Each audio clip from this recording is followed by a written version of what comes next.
जय हिंद साथियों, आप सभी का स्वागत है आपके अपने परिवार मैथ्स गुरु मनीष में। दोस्तों, मैं हूं एमके एक्सपर्ट और बहुत सारे बच्चे का कॉल आ रहा था कि सर हमारा 12th में मार्क्स कम हो गया, 12th में हमारा नंबर कम हो गया, क्या करें, हम कैसे करें। ये लगभग मतलब जितने भी स्टेट बोर्ड के बच्चे हैं इन सबों की परेशानियां जो है इस टाइप से होती हैं। मतलब कुछ बच्चे 20% बच्चे ऐसे होते हैं जिनको परेशानी नहीं होती है। बाकी बच्चों का जो है सपना तो होता है कि हमें मतलब बड़े बड़े यूनिवर्सिटी में पढ़ना है, लेकिन किसी कारणवश, चाहे वो बोर्ड की गड़बड़ी के कारण हो या फिर उस बच्चे की गड़बड़ी के कारण हो, बच्चे का मार्क्स कम आता है और बच्चे परेशान हो जाते हैं। मतलब अपने आप को वो कोसने लगते हैं कि शायद हमारा भी मार्क्स बेहतर होता तो हम भी आज मतलब जो सेंट्रल यूनिवर्सिटी है उसमें जाकर पढ़ाई करते, मतलब अच्छा डिग्री हासिल करते।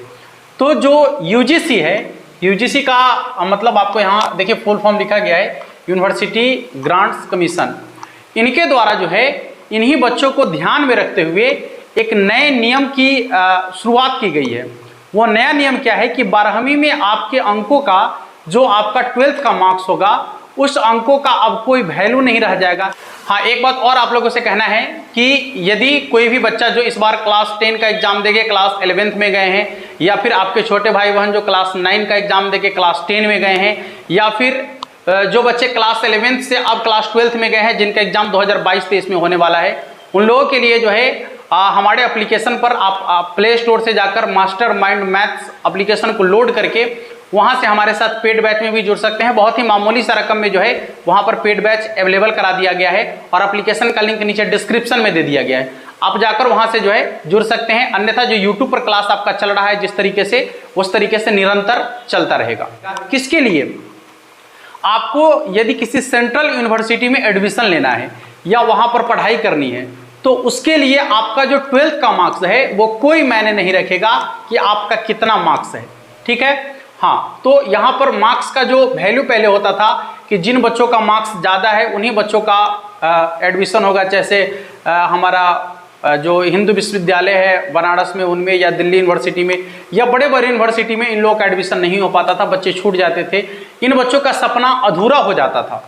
तो इन्हीं सपना को पूरा करने के लिए यूजीसी जो है एक नया नियम लेकर आई है कि अब 12th के मार्क्स का कोई प्रावधान नहीं रह गया है।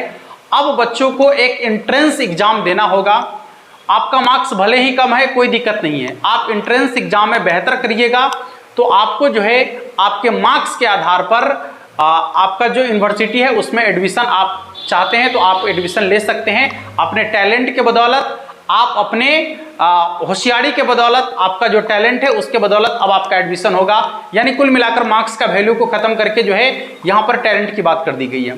इसमें क्या होता था कि बहुत सारे अलग अलग बोर्ड हैं। जैसे अभी आप बता देते हैं कि इसमें जो एग्जाम होता है उसमें सीबीएसई बोर्ड होते हैं, आईसीएसई बोर्ड होते हैं, इसके बाद सभी राज्य के स्टेट बोर्ड होते हैं। मतलब यहाँ पर इस तरीके का बोर्ड होता है और सभी बोर्ड के अलग अलग क्वेश्चन का पैटर्न होता है, सभी का पैटर्न अलग अलग होता है, एग्जाम का पैटर्न अलग अलग होता है। लेकिन जो सबका मार्किंग यदि देखा जाए तो इसमें हर समय स्टेट बोर्ड के बच्चे पिछड़ जाते हैं।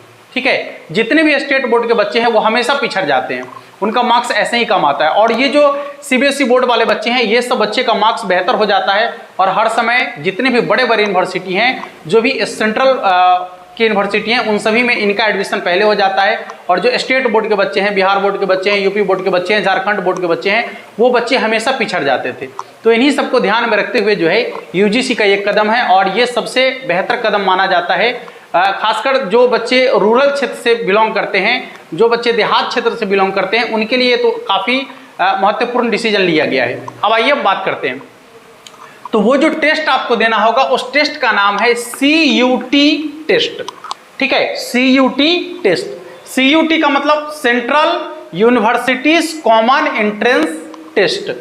ठीक है? और इस टेस्ट के आधार पर आपका जो है एडमिशन अब आप किसी भी यूनिवर्सिटी में करवा सकते हैं। जो भी सेंट्रल यूनिवर्सिटी है उसमें आप अपना एडमिशन करवा सकते हैं एंट्रेंस एग्जाम के आधार पर। मार्क्स का कोई वैल्यू नहीं रहेगा। इसके बाद आपको बता दें कि कुल मिलाकर पूरे भारत में 54 गो यानी 54 सेंट्रल यूनिवर्सिटी हैं और उन सभी सेंट्रल यूनिवर्सिटी में आप अपना चाहे तो जिस यूनिवर्सिटी के लिए आपको अप्लाई करना है ऑनलाइन अप्लाई कर सकते हैं और उसके लिए जो है आप एंट्रेंस एग्जाम देकर उसमें अपना एडमिशन करवा सकते हैं। इसमें देखिएगा, हाँ, और ये जो नियम है, ये जो आपका नियम है, ये नियम स्टेट यूनिवर्सिटी में लागू नहीं होगा। जो भी आपके स्टेट के यूनिवर्सिटी हैं उस यूनिवर्सिटी में ये नियम लागू नहीं होगा। ये नियम सिर्फ और सिर्फ सेंट्रल में, मतलब जो भी सेंट्रल सरकार के अंतर्गत आते हैं यूनिवर्सिटी, सभी यूनिवर्सिटी में लागू होगा। उसमें अल्पसंख्यक यूनिवर्सिटी पर भी ये लागू होगा। अल्पसंख्यक यूनिवर्सिटी मतलब क्या होता है कि जो हमारे देश में अल्पसंख्यक, जैसे मुस्लिमों के लिए स्पेशल यूनिवर्सिटी है, जैसे जामिया मिलिया इस्लामिया यूनिवर्सिटी या फिर अलीगढ़ मुस्लिम यूनिवर्सिटी, तो ये सभी यूनिवर्सिटी पर जो है ये सब नियम लागू होगा।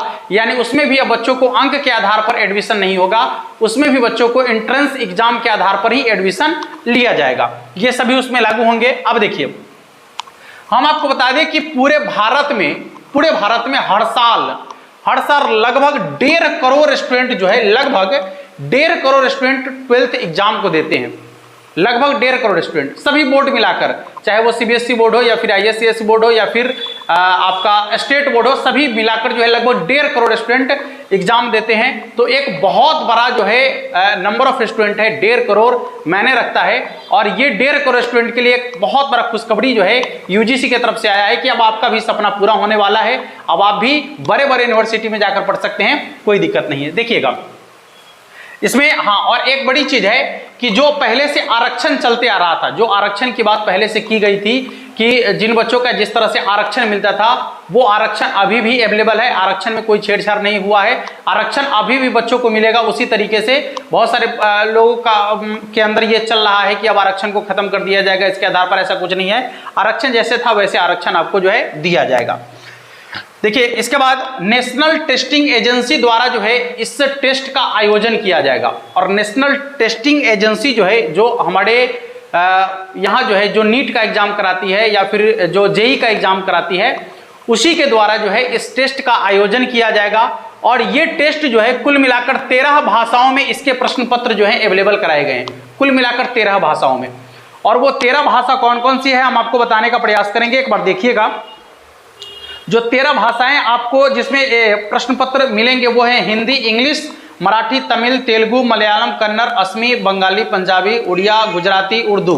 ठीक है, ये कुल मिलाकर 13 भाषाएं हैं और इन 13 भाषाओं में आपको प्रश्न पत्र अवेलेबल कराया जाएगा। जो आपका एंट्रेंस एग्जाम होगा वो जुलाई के प्रथम सप्ताह में होने वाला है। ठीक है, जुलाई के प्रथम सप्ताह में आपका एंट्रेंस एग्जाम होने वाला है। और जो एग्जाम का पैटर्न होगा वो 3 भाग में आपकी परीक्षाएं होगी, मतलब उसका 3 पार्ट बनाया गया है। वो 3 पार्ट क्या क्या है, तो सबसे पहला आपकी पसंदीदा भाषा का जो आपका पसंदीदा लैंग्वेज होगा, उस लैंग्वेज में उस लैंग्वेज का आपको एग्जाम देना होगा, ये फर्स्ट है।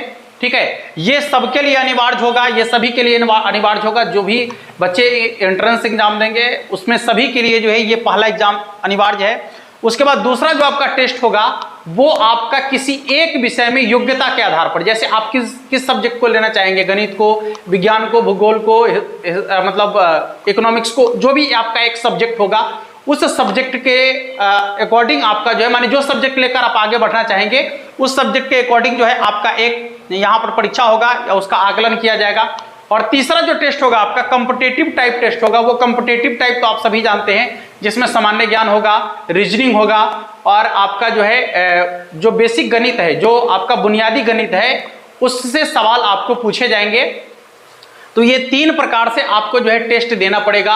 और ये तीनों टेस्ट में यदि आप उत्तीर्ण होते हैं, बेहतर अंक प्राप्त करते हैं, आपका जो रैंक होगा उसके आधार पर आप अपना एडमिशन जो भी सेंट्रल यूनिवर्सिटी के लिए आप चाहेंगे आप अपना एडमिशन करवा सकते हैं। तो ये 12th वाले बच्चों के लिए एक बहुत बड़ा अपॉर्चुनिटी आ गया है।